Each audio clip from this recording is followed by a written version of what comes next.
வணக்கம் மக்களே. ஸோ நம்ம இது வந்து நம்மளோட மிஸ்டிக் ரோஸினுடைய நம்மளோட ஹெர்பல் ப்ராடக்ட்ஸ். ஸோ என்னெல்லாம் வந்து ஒரே ஒரு கஸ்டமருக்கு போகுதுன்னு பாருங்கள். சீகக்காய் பவுடர், பிம்பிள் இருக்குது அப்படின்னா அதுக்கான ஹெர்பல் பவுடர். ஸோ அமௌண்ட் அப்படின்றது இதுதான் ஃபிக்ஸட் கிடையாது. நம்ம என்ன மேனுஃபேக்சரிங் பண்ணுறோமோ அந்த டைமில் தான் வந்து இது போடுவோம். ஸோ உங்களுக்கு வந்து அமௌண்ட் வைஸ் வந்து நல்லா டிகிரிஸ் ஆகும். ஸோ உற்பத்தி பண்ணக்கூடிய அதே விலையில் தான் நம்ம கொடுக்குறோம். சரிங்களா?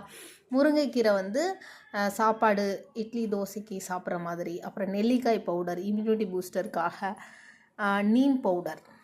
சரிங்களா? அதுக்கப்புறம் வந்து நம்மளுடைய பனங்கிழங்கு பவுடர். அதுக்கப்புறம் நம்மளுடைய வீட்டிலேயே தயாரித்த சுத்தமான நெய். நீங்கள் வந்து எவ்வளோ எம்எல் கேட்டாலும் சரி, இல்லை எவ்வளோ கேட்டாலும் கிடைக்கும். கிராம்லேருந்து கிலோ வரைக்கும் எல்லாமே கிடைக்கும். ஸோ செம்பருத்தி பூ இங்கே பாருங்கள். முருங்கை விதை இட்லி பொடி வந்து 1/2 கிலோ வந்து போகுது. அப்புறம் ஒரு முருங்கை விதை இட்லி பொடி ஒரு 50 கிராம். அப்புறம் சாத்துக்குடி ஃபேஸ் பேக். எனக்கு வந்து ஃபேஸில் அங்கங்கே எனக்கு வந்து டாட் ஸ்பாட்ஸ்லாம் இருக்குது அப்படின்னு சொல்கிறீங்க இல்லையா, டல்னஸ் இருக்குது. ஸோ அது எல்லாத்தையுமே ரிமூவ் பண்ணி கொடுக்கும். சீகக்காய். அதுக்கப்புறம் நம்மளே ஹெர்பல் எண்ணெய் தயார் பண்ணுறோம். ரோஸு, ஆவாரம் பூ பொடி, ஃபேஸ் பேக்கு, ஹேர் பேக்கு எதுக்குனாலும் நீங்கள் யூஸ் பண்ணிக்கலாம்.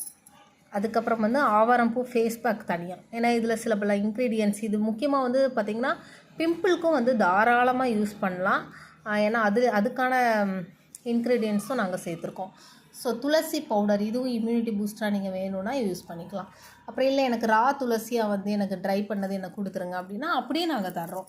செம்பருத்தி பூ தனியாக கொடுக்குறோம். டீ வேணும் அப்படின்னாலும் கொடுத்துக்கலாம். அதேமாதிரி இதுவும் வந்து ப்ரைஸ் அப்படின்றது ஃபிக்ஸடு கிடையாது. உங்களுக்கு இதை விட குறையவும் செய்யும். இதை விட மிஞ்சி மிஞ்சி போனால் ஒரு 2 ரூபா 3 ரூபா இன்க்ரீஸ் ஆகும், அவ்வளோதான். அதுக்கப்புறம் ரா ஆவாரம் பூ. இங்கே பாருங்கள், ஆவாரம் பூ வந்து எவ்வளோ சுத்தமாக எவ்வளோ சூப்பராக வந்து நம்ம வந்து காய வச்சுருந்தா இப்படி கிடைக்கும் அப்படின்றது பாருங்கள், எவ்வளோ கை பார்த்துருந்தா. அப்புறம் வந்து உலர் நெல்லிக்காய் ஆர்கானிக். நீங்கள் டெஸ்ட்டு கூட பண்ணிக்கோங்க. ஆர்கானிக் டெஸ்ட் நீங்கள் பண்ணாலும் சுத்தமான, ஏன்னா விளைச்சலே வந்து ஆர்கானிக்கில் உள்ளது. ஸோ இந்த மாதிரி ப்ராடக்ட்ஸ்லாம் உங்களுக்கு வேணும் அப்படின்னா கண்டிப்பாக வந்து நீங்கள் காண்டாக்ட் பண்ணுங்கள். வெப்சைட்டில், வாட்ஸ்அப்பில், ஸோ ஃபோனில் நீங்கள் காண்டாக்ட் பண்ணலாம். தேங்க்யூ.